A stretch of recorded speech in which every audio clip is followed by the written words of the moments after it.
Hello everyone, welcome to CSS World. In this lecture, our topic is International Humanitarian Law. So here we go. First of all, what is International Humanitarian Law?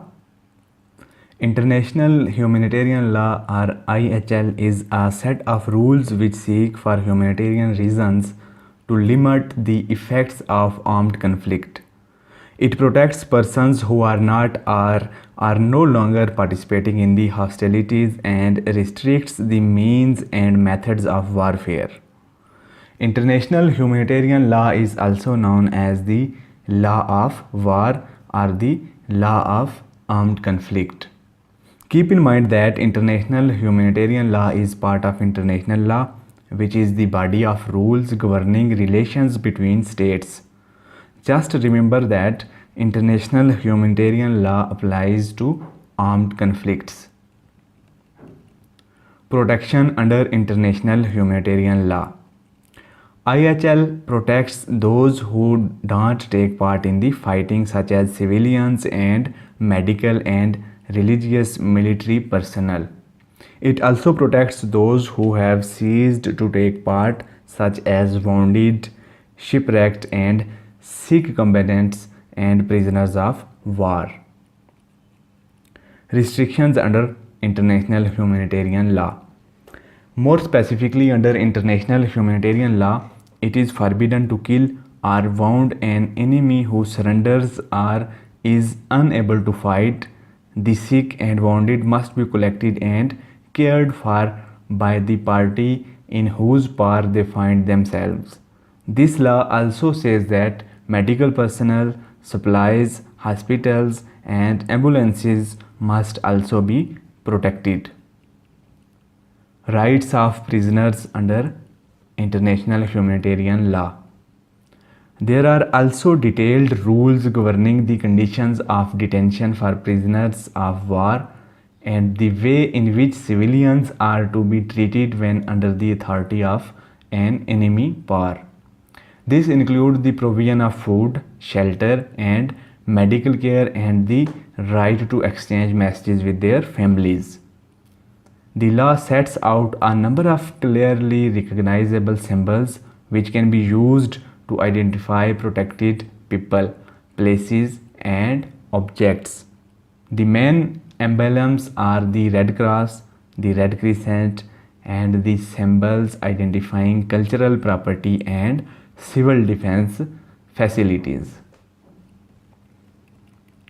Restrictions on weapons and tactics under IHL. International humanitarian law prohibits all means and methods of warfare which fail to discriminate between those taking part in the fighting and those, such as civilians, who are not. The purpose is to protect the civilian population, individual civilians, and civilian property. Similarly, all those methods are banned under international humanitarian law which cause unnecessary suffering and or cause severe or long-term damage to environment. For ensuring these restrictions, international humanitarian law has therefore banned the use of many weapons including exploding bullets, chemical and biological weapons, blinding laser weapons, and anti-personnel mines. Now we will study the origin of international humanitarian law. International humanitarian law is rooted in the rules of ancient civilization and religions. There always have been certain principles and customs for warfare throughout history. However, the universal codification of international humanitarian law began in the 19th century. Since then, states have agreed to a series of practical laws based on the bitter experience of modern warfare. These laws and rules strike a careful balance between humanitarian concerns and the military requirements of states. As the international community has grown, an increasing number of states have contributed to the development of those rules. International humanitarian law forms today a universal body of law. Now we will see that where is international humanitarian law to be found. So, a major part of international humanitarian law is contained in the four Geneva Conventions of 1949. Nearly every state in the world has agreed to be bound by them. The conventions have been developed and supplemented by two further agreements, which are basically additional protocols of 1977 relating to the protection of victims of armed conflicts.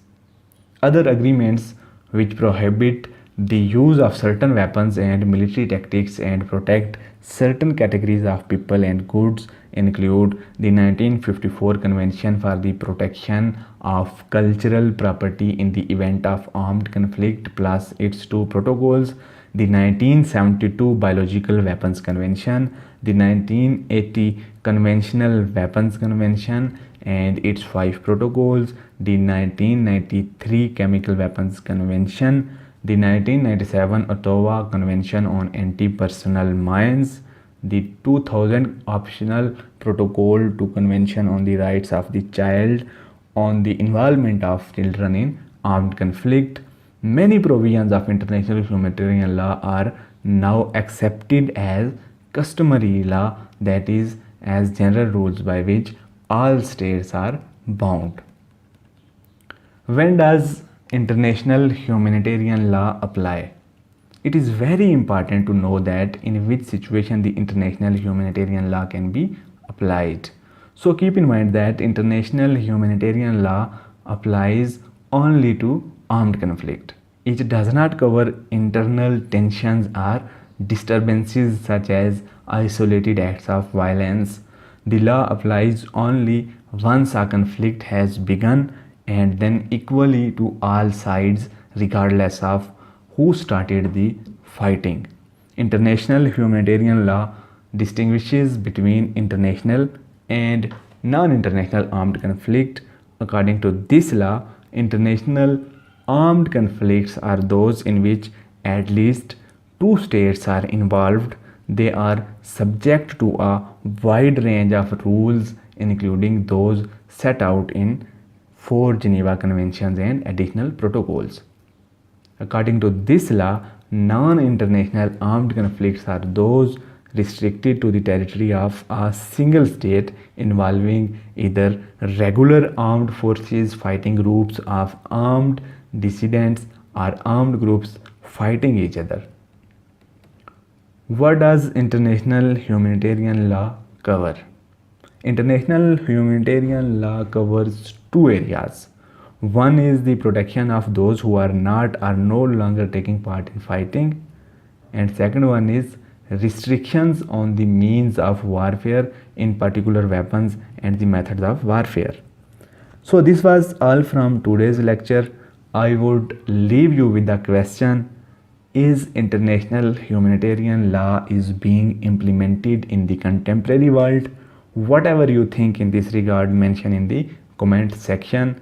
Thanks for watching this video. Like, share, subscribe and don't forget to press the bell icon for more videos. Goodbye.